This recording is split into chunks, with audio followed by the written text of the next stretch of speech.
It began with nothing, no sound, no witness, just an empty house where the walls seemed to remember. The kind of silence that tells you something terrible has already happened. I walked through the doorway that morning, the air thick with something unseen. Fear, maybe guilt. Her car sat outside, her phone on the counter. But Lindsay Quai was gone. There were no signs of forced entry, no struggle that fit the noise in my head. Only a missing woman and a husband whose voice cracked just a little too late. He told us he didn't know what happened, said she'd gone for a walk, never came back. His eyes were red, his hands steady. And that steadiness, that control, was the first thing that felt wrong. Mitchell Quai looked like every other grieving husband, polite, cooperative, careful, almost too careful. He spoke in complete sentences, rehearsed pauses, always checking the room for sympathy before letting a tear fall.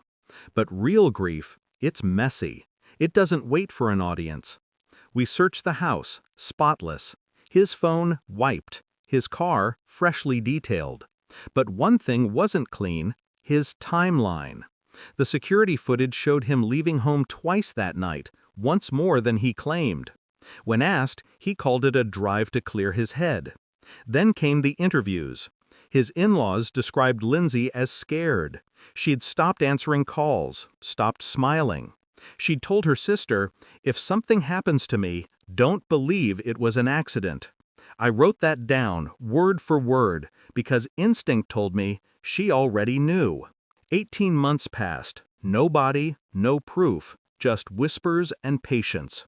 Mitchell played the perfect victim, on camera, at vigils, even on morning TV. He cried on cue, begged for leads, and smiled through lies sharp enough to cut glass.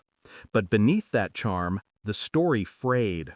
A small mistake, a location ping on his old phone, a missing 2 hours, a neighbor who remembered headlights near the river that night.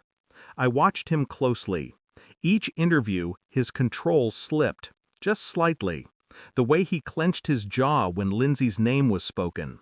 The flicker of irritation when her family wouldn't stop asking questions.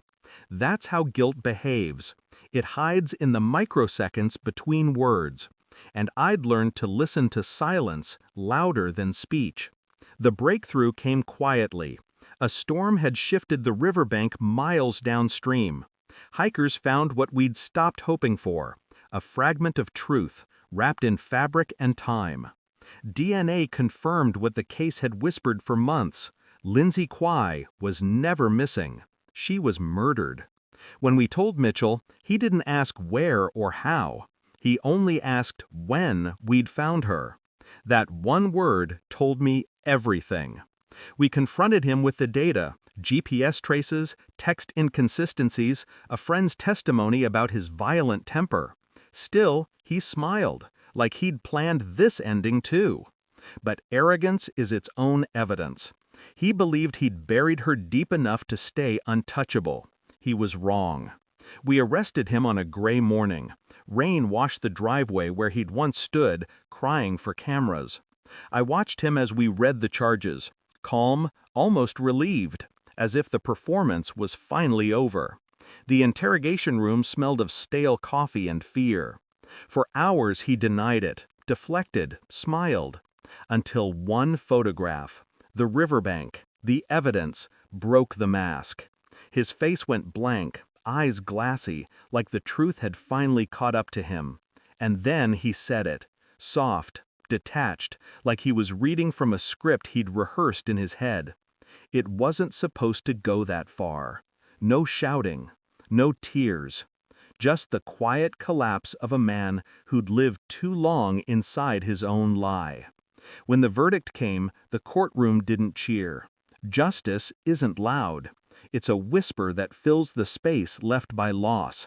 Lindsay's family sat together. No relief, just a tired kind of peace. Mitchell Quai was sentenced, and for the first time, the world saw him without a mask. Just another man who believed love was something you could own, control, or silence. As I filed the final report, the same silence returned. the one I'd heard the first day in that empty house. Only this time, it didn't ask questions, it answered them. And I realized something no case file can capture. Justice was never about mercy. It was about truth. And truth, when it finally arrives, makes no sound at all.